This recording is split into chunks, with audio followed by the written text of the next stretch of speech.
So, starting over in your 30s isn't hard because you're weak. It's hard because you know more, you carry more, you actually have more to lose, and no one really talks about that.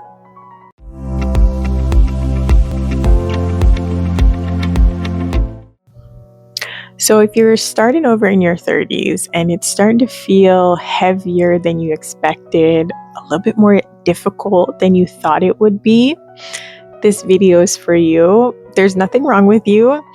This season that you're going through is just different. So, in our 20s, we could always start over with that blind optimism. It's kind of like kids, how they're just fearless, they can take on anything. It's kind of the same thing. But when you start over in your 30s, you're a lot more aware. You have a lot more to lose. You understand the pain that comes with it. And a lot of the times, this awareness, the responsibilities, it hits differently than when you're in your 20s. And this could look like, losing a house, understanding that, you have to pack everything in the house, try to move if you're downsizing, moving into something smaller, trying to figure out what to do with that. But it could also look like, you wanting to change your job because it doesn't align with you anymore. But you have a lot of responsibilities you have to cover, including that mortgage, including possibly your family. And these types of awareness makes, the change and the growth to a different person in your 30s a lot more difficult. And it's normal. It's normal to feel the stress of that. It's normal to be aware of that. And it's normal to actually feel scared because in your 20s, a lot of the times we might not have these responsibilities. We might also still have family we can lean on. But over the years, you might have lost your family.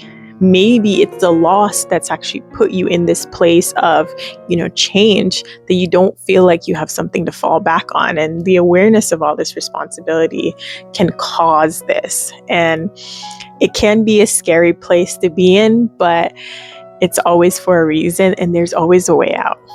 And it's for your growth. Another difficulty that might come with this change and why it feels even harder is the grief you're going to go through. And I've talked about the grieving aspect on the change in your 30s. It's because you're starting to grieve the life you thought you would have. You're starting to grieve the places you thought you'd be, or the person you would be, or the goals you would have accomplished. And this grief can sometimes overwhelm us. And it's very important to understand that you have to take that grief in stride, but you also have to make sure you give that grief space to be aware, give the grief space to be seen so you can actually go through it. A lot of the times people try to skip this process, but it's very important. You have to go through it and understand it and really realize the reason why it's there. It's there for a time of reflection where you can mourn it, but eventually accept that you have to let it go. So that grief is very important. So don't try to rush through it. It's definitely that point that you need to reflect and understand and also be grateful for. Be grateful for how far you've come, but also be grateful that the direction you're going in is completely different as well. So it's a time for reflection and it's also a time for letting go. This one hit me very hard in my change in my 30s, and it's the comparison.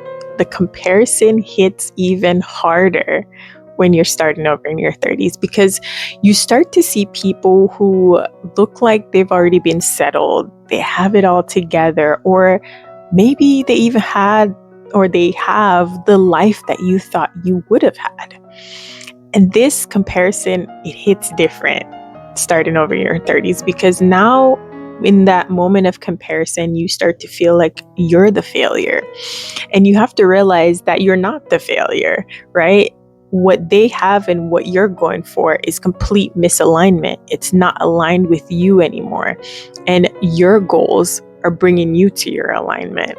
So you have to understand that maybe in your 20s, you would have compared yourself a different way. But in your 30s, if you're the one starting over, you start to compare what you should have done or what you could have done. And it never works. You always kind of get pulled back into the grief by comparing yourself. And it also slows down your progress of where you need to be.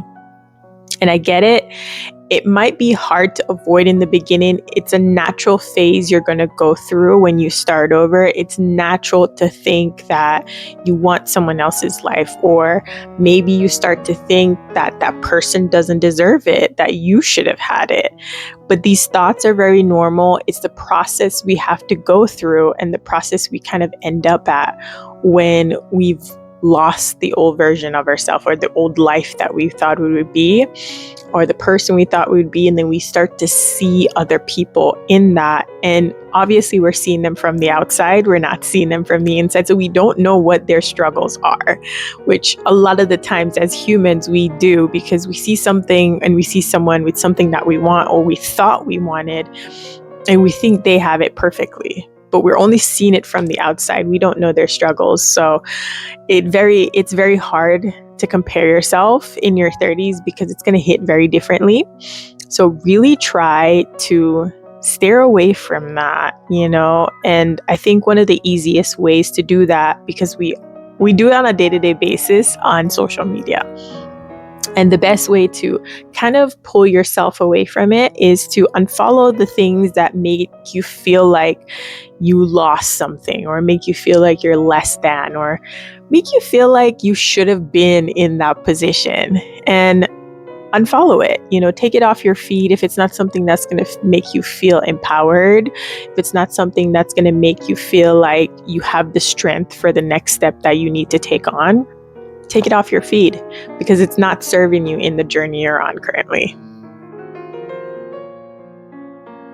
So what actually works?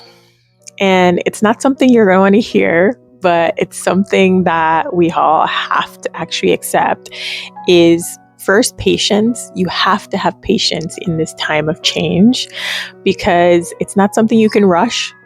It's something you have to really go through, because this process of feeling like you're at rock bottom isn't there to harm you. It's there to teach you something. And in that moment, you have to be patient so you can see the way forward, so you can learn the lesson, so you can get the idea, so you can have, the epiphany.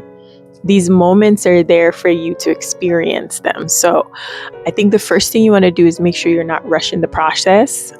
Also, having compassion for yourself. This is one of the biggest ones I feel like I had to learn, is a lot of the time we start to look back at our decisions and kind of look down on ourselves from those decisions. But again, in that moment, the version of you that made the decision didn't have the information they had now. They're not the same person. And they made the decision with the best intention they could have in the moment. So you have to have compassion on yourself. You also have to have compassion that, you might not be moving as fast as someone else. And that's okay, because you're not on their journey, you're on your own journey. And the speed you're moving with is the speed you're supposed to move with, because that's your journey. So definitely have compassion for yourself in these moments. Remember, you want to choose alignments over timelines, because we're not here to be on someone else's timeline. You're here to be on your own timeline. So you want to choose what's going to align with you, not what you think is supposed to happen in a certain time. I'm going to say that again. You want to choose that what aligns with you, not something that's going to happen in a certain time. And the reason why I say that is because a lot of the times when we've hit a certain place where we're going through growth, we're going through change, and it gets painful, we want to force it to happen faster. And a lot of the times we don't realize the thing that's forced is not for you. When you align with what's for you, it happens effortlessly. It really does. And that's where you see the magic happen. That's where you hear about these amazing comeback stories. It's because they gave themselves the time and the compassion to align with what is for them, not with something that they think is going to get them faster to where they think they should be. Alignment kind of put you in flow. It puts you in that state where people talk about, where it feels like everything is working out. Or someone might be in your situation, there would be stress because it's so overwhelming, but you're in it and it feels euphoric. It's because you're aligned with what you're supposed to do. So chase alignment, don't chase a timeline, because the timeline is not for you. We're not supposed to figure out how anything happens on when it happens. Know what you're going for, understand what it feels like, what you want to feel like, align with that, align with what works for you, where your flow is, and it'll get you where you need to go.